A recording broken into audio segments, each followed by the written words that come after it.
Hi అండి, welcome to my channel చిత్రాల చిన్ని vlogs. First of all video చూసే ముందు సబ్స్క్రైబ్ చేయడం మాత్రం మర్చిపోకండి. చాలామందికి ఇష్టమైనటువంటి కొండలు అన్నమాట ఒక రెసిపీ చేశాను.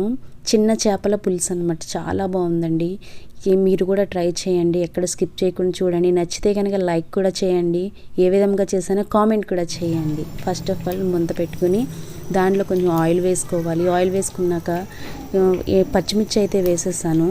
పచ్చిమిర్చి వేసుకుని అవి కొంచెం వేగిన తర్వాత కరివేపాకు అయితే వేసుకుందామండి. దీంట్లో కరివేపాకుని కూడా మంచిగా వేగనిచ్చుకుందాము. మీలో చాలామందికి ఈ కర్రీ అంటే ఇష్టమని నేను అనుకుంటున్నాను. మీరు నచ్చితే కనుక తప్పకుండా ట్రై చేయండి. ఆ తర్వాత అవి వేగిపోయినాక ఇందులో ఉల్లిపాయలు అయితే వేసేసుకుందాం. ఉల్లిపాయలు వేసేసుకుని వాటిని కూడా మీడియం ఫ్లేమ్లో పెట్టి మంచిగా దోరగా వేగించుకోవాలన్నమాట.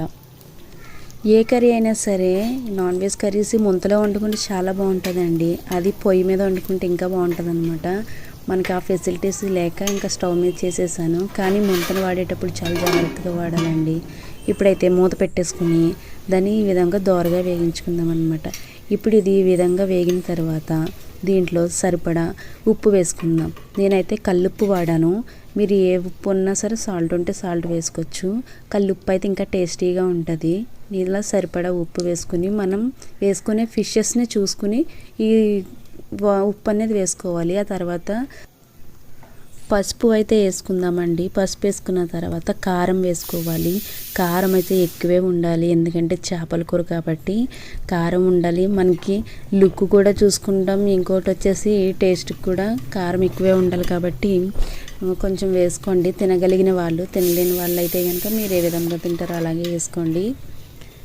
ఈ విధంగా కలిపేసిన తర్వాత దీనిలోకి మనం ముందుగా నానబెట్టుకున్నటువంటి చింతపండుని అయితే మెత్తగా పిసికేసుకుని ఆ గుజ్జునైతే వేసేసుకోవాలండి, వాటర్ని.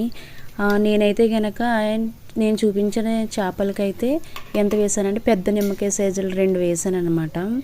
అంత రౌండ్ బాల్స్లా చుట్టేసి నానబెట్టుకున్నాను. అదైతే కనుక మెత్తగా పిసికేసి దీనిలో అయితే వేసేసుకున్నాను. చింతపండు కొంచెం నేను వేసిన దానికంటే తక్కువ వేసుకుని మ్యాంగో వేసుకున్నా కూడా పచ్చి మామిడికాయ బాగుంటుందండి. మీకు ఇష్టమైతే వేసుకోవచ్చు అన్నమాట. నేను చేస్తున్న విధంగా చేస్తే కర్రీ అయితే చాలా టేస్టీగా వస్తుంది. మూత పెట్టేసుకున్న తర్వాత కాసేపు అయ్యేసరికి ఇదిగో ఈ విధంగా అయితే కనుక మరిగినాయి వాటరు, అదే పొంగులు వచ్చినాయి అనమాట. పొంగులు వచ్చినాక చేపలు అయితే వేసేసుకోవాలి. చాలా నీట్గా చేసుకోవాలండి. వీటిని కొంచెం పని ఎక్కువే ఉంటుంది, కాదంటే టేస్ట్ కూడా మనం ఎంత కష్టపడతాం తినేటప్పుడు అంత ఫ్రీ అవుతాం అనమాట. చాలా శుభ్రం చేసుకుని అయితే వీటిని మనం వండుకోవాలి. ఇలా అయిన తర్వాత చేపలు వేసేసి మీడియం ఫ్లేమ్లో పెట్టేసి మూత పెట్టేశాను. కొంచెం సేపు అయ్యేసరికి ఇదిగో ఇవైతే కనుక ఇంకా పులుసు ఉన్నదండి, కొంచెం ఇంకా ఎగరాలన్నమాట. ఈ విధంగా మనమైతే గరిటె పెట్టి అయితే కలుపుకోకూడదు, ఎందుకంటే చేపల కూర వేడికైనా అంతే, గరిటె పెట్టకూడదు, మెత్తగా అయిపోతాయి అన్నీ.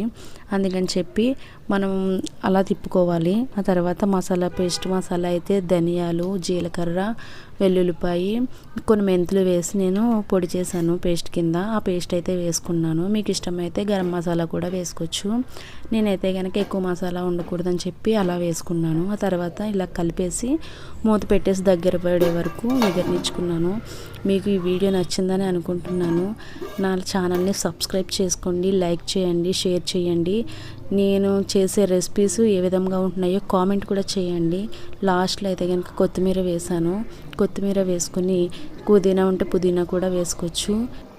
కూర ఉడికేటప్పుడు ముంతను చాలా జాగ్రత్తగా చూసుకోవాలి, లేదంటే కూర ముంతలో ఉడకదు, స్టవ్ పైన ఉడుకుతుంది అనమాట. చూడండి ఫైనల్గా అయితే కనుక ఏ విధంగా రెడీ అయిపోయింది. మీకు కూడా నచ్చినట్లయితే కనుక తప్పకుండా ట్రై చేయండి.